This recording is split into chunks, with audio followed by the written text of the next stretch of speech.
2013 has been a tough year for former world number one Roger Federer. He has won only one title so far this year, his worst performance in more than a decade. At the Shanghai Masters, the Swiss star was knocked out in the third round.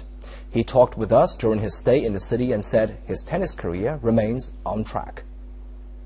How did you come up with the idea of pairing with a Chinese player to play the doubles? And are you going to partner with more Chinese players in the future? I don't know. I mean, we'll see. I mean, the idea was very natural, you know. I thought we can do something special here because the venue is amazing. It's such a well-run tournament, and I really want to give back in this part of the world. And the idea was then very quickly, well, why don't you play with a Chinese player? Because, okay, we don't know them, maybe worldwide yet, but they're quality players like Zhang Ze. And then that's when the idea came, well, I think that's wonderful. Let's do it. And then there was this big excitement. I was like, oh my God, you know, I hope I'm going to play okay doubles and not let my partner down. And you played against some Chinese players. Now you play with a Chinese player, so you know a lot of Chinese players. So among all those Chinese players, who do you think is the most promising? Well, I mean, I know Zhang Ze the best now. I've been practicing with him like 3 times before the doubles, and then again playing the doubles with him, and his level of play was really fantastic. I thought his work ethic also is very good. He seems to be very serious. But I remember also in previous years, you know, I've practiced with other Chinese players, and I was also impressed by them. Just in the rankings, they haven't quite broken through yet, so I don't know them that well yet. But here in Shanghai, I always look out to see which Chinese players are actually doing really well. You came to China first time in 2002, so you are a good friend of China. You have known a lot about China, about Chinese tennis. So in the past decade, have you seen a significant improvement of the tennis here in China?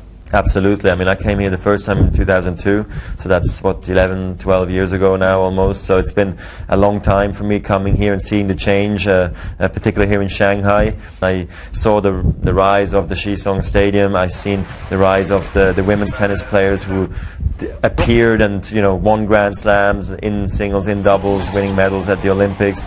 So it's been very impressive on the women's side. On the men's side, it takes a bit more time. It's very difficult, it seems, to break through at the moment overall in the world as a teenager. We are used to a lot of 16, 17, 18, 19-year-olds making breakthroughs and making a name for themselves, and it's just not happening right now in the men's game. It's become very physical, very mental, very difficult to break through. So everybody just needs to keep on working hard and believing that that breakthrough is going to come eventually.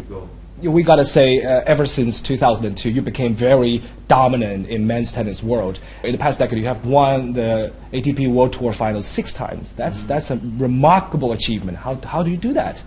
Yeah, I mean, I'm very happy that I've been able to play all the Grand Slams every single year, at least I think over 10 years now in a row. This successful and this consistent has really been a surprise for me, because I used to be known to play well one match, bad the next when I was younger. And I was able to change my attitude, change my mindset.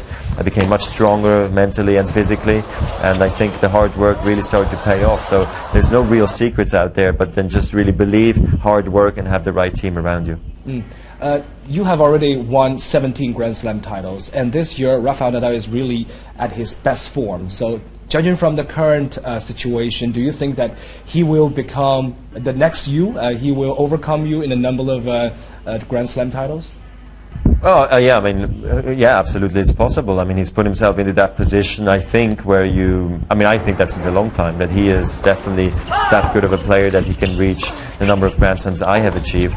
He achieved things that I will never do, and I have achieved things that I'll probably, he'll never do. So vice versa. So he's a complete player, but a total different sort of demographic. You know, he's left-handed, he's sort of a clay court specialist. I'm more the fast court player. So, and he came up very, very young. That's something that can never happen to me again. I'll try to play as long as possible, as consistent as possible, and as much as I can. I really hope he doesn't retire for a long time so we can have more rivalries. It's really exciting, I think, for the game of tennis, the longer we stay in the game. You just said you want to play as long as possible. So how long is that going to be? Years. I look years ahead, you know. I'm 32 now. People have played till 36, sometimes even longer.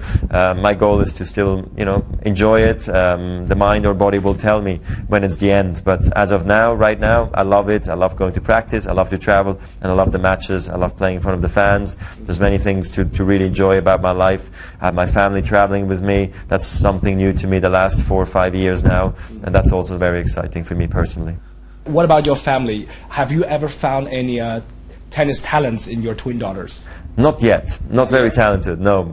They kind of like it, but not crazy. They like to draw, more girly things, or, go in the pool and go swimming. They like to dive now and all these things. You know what? That's good for me too, because then I can jump in the pool with them. And we've been talking to the Swiss tennis star Roger Federer. And with that, we come to the end of this edition of Shanghai Live.